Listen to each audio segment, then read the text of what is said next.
Hello ladies and gents, Romie Reviews here. I know I'm a little bit behind with this, so I figured let me just hop in my car while I'm at work, do this. Now, this is The Passage, Season 1, Episode 6. Remember, I have another channel, Romie Whispers ASMR, and I have new videos up. Please check it out. Please support. Links below. And there's also should be a link towards the top there. Thank you, thank you. Let's jump into this episode. This episode was a little bit different. It was very action-packed. I appreciated it. And the focus of this episode was the fact that, just like we thought what would happen, one of them vampires, and that's what I'm calling them, got out, and time to wreak havoc. Now, I figured that they weren't just going to allow Agent Brad to just have such control over Amy, but his control was waning a little bit. Amy was very upset.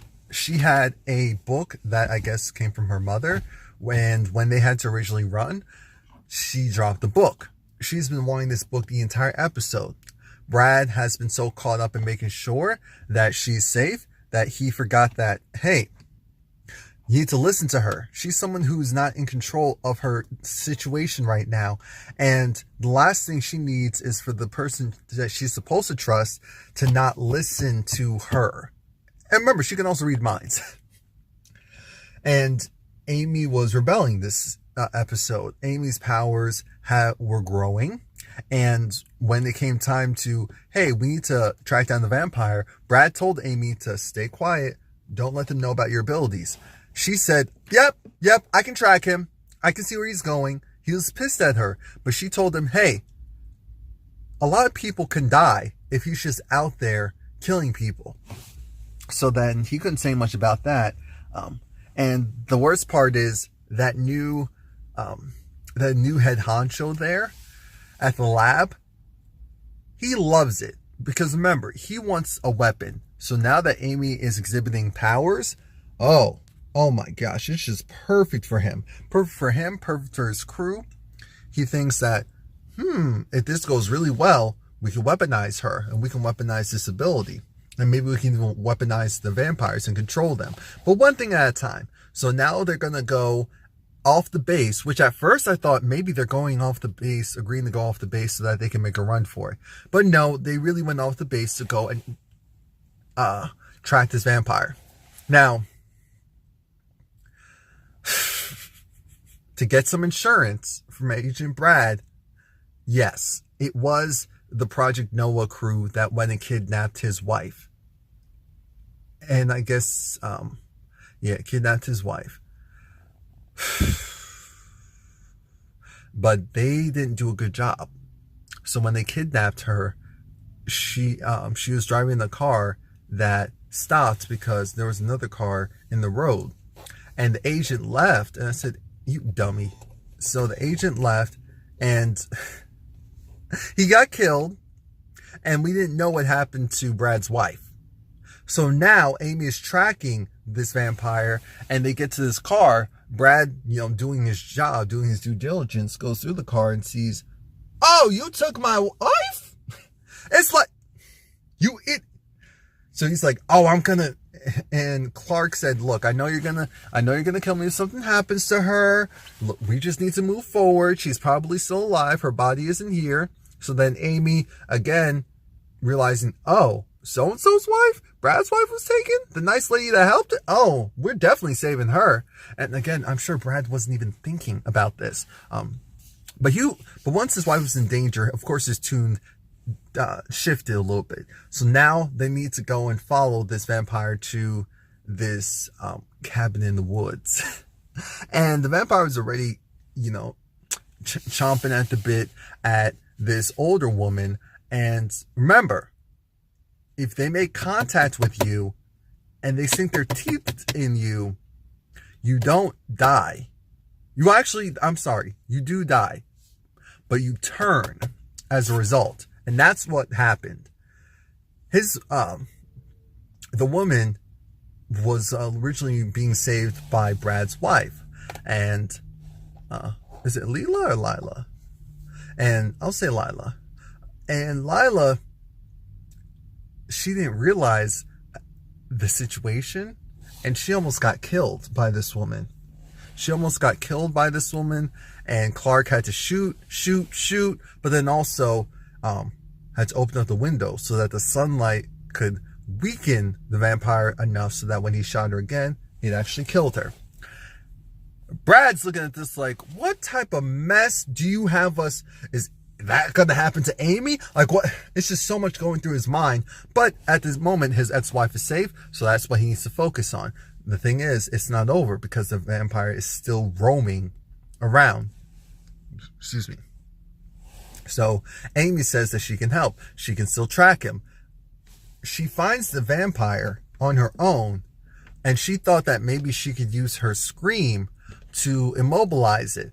It did not work because she doesn't know how to use her abilities yet. And she used it to protect Brad, which probably invoked more emotion than just using it to protect herself, using it offensively. And so she was almost taken out because, the vampire was being ordered by the douchebag, who was, I guess, the original of this pack, to go and kill Amy because she's able to weaken them. She's the linchpin in all of this. If we take her out, they'll have free reign to do whatever it is they want. So while the vampire was attacking Amy, of course, Brad came in and saved the day. Of course he did. And after all of that occurred, Amy realized that, okay, maybe she was doing a little bit too much. She was crying, and Brad, he apologized. He said, I know you're scared, because Amy at one point had told him, hey, you're just some stranger who kidnapped me and has been, basically telling me, do everything that I say. You're not my father. You're not my parent. And even though that hurt him, it is the truth. Like, he's not even thinking, hey, this girl, even though I'm protecting her, I did kidnap her. I brought her here just like I brought everyone else. And it wasn't until after his wife told him, I'm just calling it his wife at this point, until his wife told him, you need to go remember that this girl is scared. She just lost her mother. And that's when he realized, okay, that's something I can bond with her with. So when he talked to her again, he said, I'm sorry. You lost your mom. And we haven't even talked about her. You didn't get to mourn her death and celebrate her life. You've just been, prodded and told to go this way, go that way.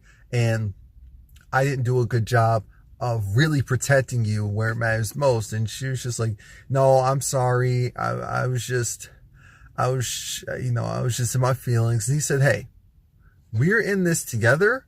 I'll find that book for you. I know that it's the last piece of her. So I will make sure to do that. And it was good because Brad also doesn't have experience dealing with a child, a daughter at this age, because his daughter died before she got to Amy's age. And things do change once the hormones start kicking in and all that. Ooh, it's going to be rough. It's going to be rough. But anyway, we go from that, because we're not done yet. We go from that to back at Project Noah. We see Nicole, and Nicole is going through memory lane. Apparently her and Shauna had a connection. So Shauna, she was good at manipulating people. Apparently Shauna and Nicole tried to kill themselves. So they got tattoos in memory of surviving that, and I guess to be a reminder of, you're here for a reason. Don't you dare do that again.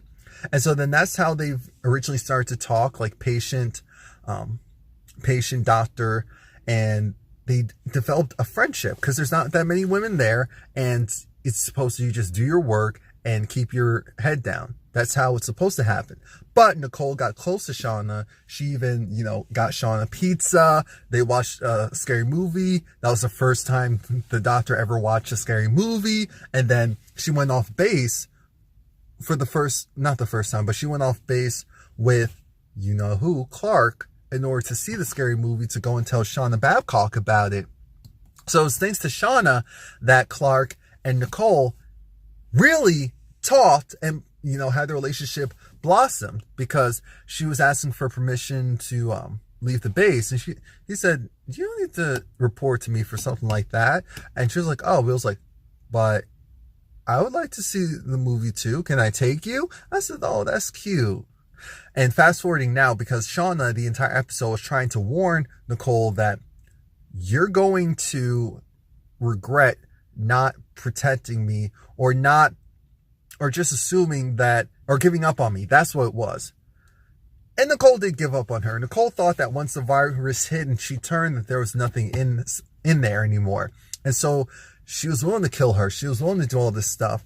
And Shauna said, it's because of that one, I'm slowly messing with your dude's mind so that maybe he won't be your dude by the end of this. I said, oh my gosh, this is break up with your girlfriend on board. Oh, wow. But we go from that to, because throughout the entire episode, they're showing bits and pieces of everything. And, because Fanning, like I said, he was controlling things. Remember, Elizabeth was given the serum, but it'll turn her soon. So, Elizabeth's husband doesn't have much time. So he's talking to her, and she's saying how she knows what Fanning did. It's all coming to her. He visited her in a dream, got her out of the dream, and he had to tell her that, hey, you're going to become a vampire in 24 hours. And she was like, are you kidding me? Really? It's like, yeah. And I'm working really hard to figure out a way to stop that, but I don't know. So then he goes and talks to Nicole, and Nicole realizes if Amy was able to weaken them, because I guess their vital signs were low because of what Amy did, they take her DNA and create a cure, maybe it will work. Now, going back to when they killed that other vampire, when they killed him, all of the people that he had turned into vampires died. So his sire line died.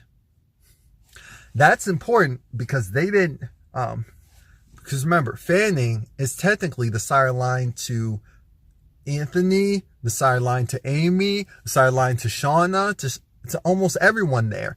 And so if he dies, then Amy dies, then Elizabeth dies. So that's why he said that, he's not going he's not only is he not dying, they're going to get out soon, and there's nothing they can do about it, because the plan was use Amy's DNA, so they no longer needed Fanning or the other ones, and they didn't want them to be weaponized either, so they were going to kill them. So they turned on the UV lights and were slowly killing them, but it was also affecting Elizabeth and affecting Amy. Amy, she was in pain, and then she keeled over, and then she was screaming, and she was doing a lot because she was in so much pain. And thankfully, that process didn't happen until they came back on Project Noah base, because Amy probably would have been dead if that wasn't the case. And so then once Nicole was told that, the other vampire, all of the other people he turned died as soon as he died, she realized, oh no, Fanning is connected to all of them. So if he dies, then Amy dies and Elizabeth dies. So then she went and told the doc, hey, we need to stop. And he was like, why? Because Fanning is connected to all the other vampires. Amy dies. And at first he was like, oh, that sucks. And he had kind of that look of, I'm conflicted. As soon as he said Elizabeth, he then was like, oh, and then turned it off. I'm thinking, so you go from the 100 to this show just to do the same thing? Kane. So that's it. It's going to be a mess. It's going to be a mess because I don't know if they're going to be taken off the case because of what they tried to do. We'll see. Please like, comment, subscribe. Come back next week.